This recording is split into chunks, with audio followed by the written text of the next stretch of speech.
Subscribe करें हमारे YouTube channel साधना gold को और पाएं वीडियो सबसे पहले।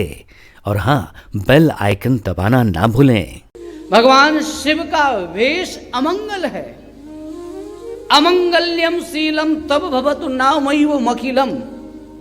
भगवान शिव का वेश अमंगलकारी है, लेकिन जो उनका चिंतन करने लग जाता है उसका मंगल होने लग जाता है।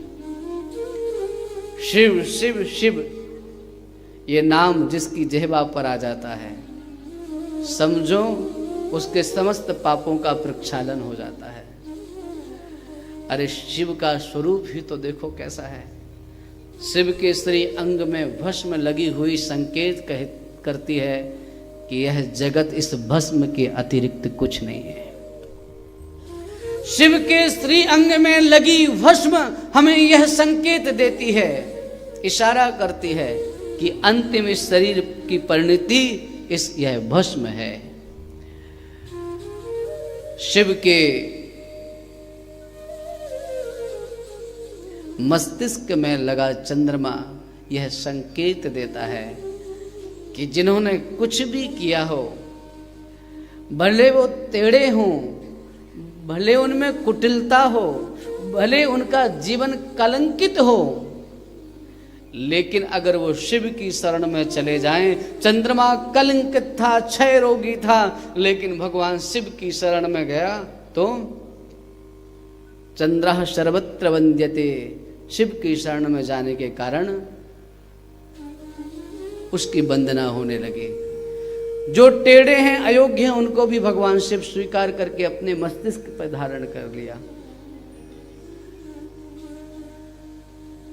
उन शिव के मस्तिष्क पे एक और तीसरा नेत्र है। प्रेम से बोले श्री राधे। और वह तीसरा नेत्र क्या है? भगवान शिव का तीसरा नेत्र है विवेक का नेत्र। भगवान शिव मानो संकेत कहते हैं, दो आंखें तो तुम्हारी हमेशा खुली रहती हैं, लेकिन जब कोई बड़ा काम करना हो, जब कोई बड़ा निर्णय लेना हो, जब कुछ अच्छा करना हो, तो तीसरा नेत्र खोलो। और वो तीसरा नेत्र सबके पास है, ऐसा नहीं भगवान शिव के पास है ही है। हम सबके पास भी तीन नेत्र हैं। दो नेत्र वो जो हम सबको दिखाई देते हैं, और एक नेत्र वह है जो अंदर की हमें दृष्टि देता है, हमें अच्छे बुरे के विषय में बताता है, क्या सही है क्या गलत है उसके विषय में बताता है, वो है विवेक का नेत्र। तो विवेक की दृष्टि, भगवान शिव का तीसरा नेत्र विवेक की ओर संकेत करता है। भगवान शिव के हाथ में त्रिशूल है। दैहिक, दैविक, भौतिक जो तीन प्रकार के ताप हैं, उन तापों को वो हरण करने वाला है। भगवान शिव के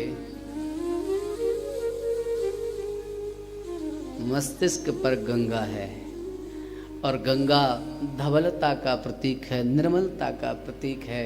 गंगा ज्ञान का प्रतीक है। मानो भगवान शिव मस्तिष्क पे ज्ञान, हाँ, उनके हृदय है, और ये संकेत देते हैं कि हमारे जीवन में ज्ञान का स्थान यहाँ होना चाहिए, हाँ, सिर पे। प्रेम से बोलिए श्री राधे। भगवान शिव के हाथ में डमरू भी है। प्रेम से बोलिए श्री राधे। क्या सामंजस्य है शिव! त्रिशूल भी है और डमरू भी है।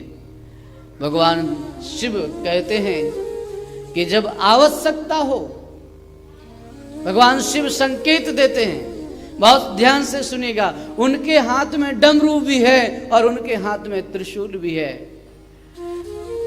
डमरू संगीत की ओर इशारा करता है, मधुरता की ओर इशारा करता है, जीवन के सौंदर्य की ओर इशारा करता है। लेकिन उनका त्रिशूल दूसरी ओर श्रृंगार कर, मानो एक कठोरता और करुणा दोनों को वो धारण करते हैं। हाथ में डमरू है और त्रिशूल भी है। जब जरूरत पड़ जाए तब संगीत से काम लीजिए, और जब जरूरत पड़ जाए तब फिर त्रिशूल भी उठा लीजिए।